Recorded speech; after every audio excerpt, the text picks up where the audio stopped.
धर्मराज युधिष्ठिर ने कहा, हे प्रभु, मैंने आषाढ़ माह के शुक्ल पक्ष की देवशयनी एकादशी का सविस्तार वर्णन सुना।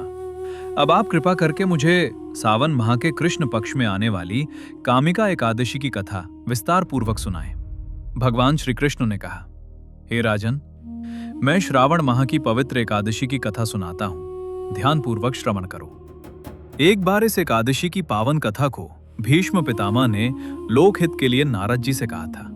एक समय नारद जी ने कहा, हे पितामह, आज मेरी श्रावण के कृष्ण पक्ष की एकादशी की कथा सुनने की इच्छा है, अतः आप इस एकादशी की व्रत कथा का विधान सहित वर्णन कीजिए। नारद जी की इच्छा को सुन पितामह भीष्म ने कहा, हे नारद जी, आपने बहुत ही सुंदर प्रस्ताव किया है। अब आप बहुत ध्यानपूर्वक इसे श्रवण कीजिए। श्रावण माह के कृष्ण पक्ष की एकादशी का नाम कामिका है। इस एकादशी की कथा के श्रवण मात्र से ही वाजपेय यज्ञ के फल की प्राप्ति होती है। कामिका एकादशी के उपवास में शंख, चक्र, गदाधारी भगवान श्री विष्णु का पूजन होता है। जो मनुष्य इस एकादशी को धूप, दीप, नैवेद्य आदि से भगवान श्री विष्णु की पूजा करते हैं, उन्हें गंगा स्नान के फल से भी उत्तम फल की प्राप्ति होती है। सूर्य ग्रहण और चंद्र ग्रहण के समय केदार और कुरुक्षेत्र में स्नान करने से जिस पुण्य की प्राप्ति होती है, वह पुण्य कामिका एकादशी के दिन भगवान विष्णु की भक्ति पूर्वक पूजा करने से प्राप्त हो जाता है। श्रावण माह में भगवान विष्णु की भक्ति पूर्वक पूजा करने का फल समुद्र तथा वन सहित पृथ्वी दान करने के फल से भी अधिक होता है। व्यतिपात में गंडकी नदी में स्नान करने से जो फल प्राप्त होता है, वह फल भगवान की पूजा करने से मिल जाता है। संसार में भगवान की पूजा का फल सर्वाधिक है, अतः भक्ति पूर्वक भगवान की पूजा न बन सके तो श्रावण माह के कृष्ण पक्ष की कामिका एकादशी का उपवास करना चाहिए।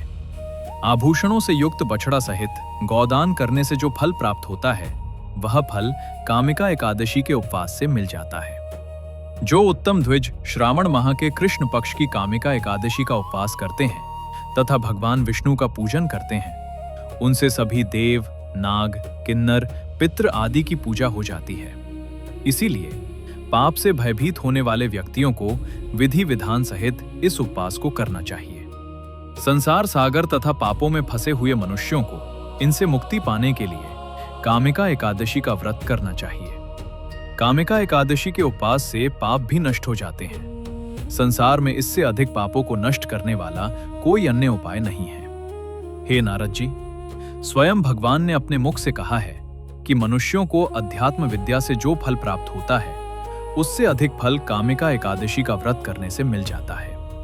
इस उपवास के पालन से मनुष्य को न यमराज के दर्शन होते हैं और न ही नरक के कष्ट भोगने पड़ते हैं। वह स्वर्ग का अधिकारी बन जाता है।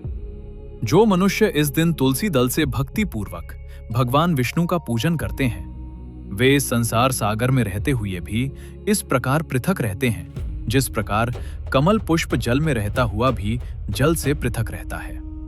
तुलसी दल से भगवान श्री हरि का पूजन करने का फल 1 बार स्वर्ण तथा 4 बार रजत दान के फल के समान है। भगवान विष्णु रत्न, मोती, मणि आदि आभूषणों की अपेक्षा तुलसी दल से अधिक प्रसन्न होते हैं। जो मनुष्य प्रभु का तुलसी दल से पूजन करते हैं, उनके सभी पाप नष्ट हो जाते हैं। हे नारद जी, मैं भगवान की अति प्रिय श्री तुलसी जी को प्रणाम करता हूं। तुलसी जी के दर्शन मात्र से मनुष्य के सभी पाप नष्ट हो जाते हैं तथा शरीर के स्पर्श मात्र से मनुष्य पवित्र हो जाता है। तुलसी जी को जल से स्नान कराने से मनुष्य की सभी यम यातनाएं नष्ट हो जाती हैं। जो मनुष्य तुलसी जी को भक्ति पूर्वक भगवान के श्री चरण कमलों में अर्पित करता है, उसे मुक्ति मिलती है। इस कामिका एकादशी की रात्रि को जो मनुष्य जागरण करते हैं तथा दीप दान करते हैं, उनके पुण्यों को लिखने में चित्रगुप्त भी असमर्थ है। एकादशी के दिन जो मनुष्य भगवान के समक्ष दीपक प्रज्वलित करते हैं, उनके पितृ स्वर्ग लोक में अमृत का पान करते हैं। भगवान के समक्ष जो मनुष्य घी या तिल के तेल का दीप प्रज्वलित करते हैं, उनको सूर्य लोक में भी सहस्रों दीपकों का प्रकाश मिलता है। कामिका एकादशी का व्रत प्रत्येक मनुष्य को करना चाहिए। इस व्रत के पालन से ब्रह्म हत्या आदि के सभी पाप नष्ट हो जाते हैं तथा इह लोक में सुख भोग कर प्राणी अंत में विष्णु लोक को जाता है। इस कामिका एकादशी के महात्म्य के श्रवण व पठन से मनुष्य स्वर्ग लोक को प्राप्त करते हैं।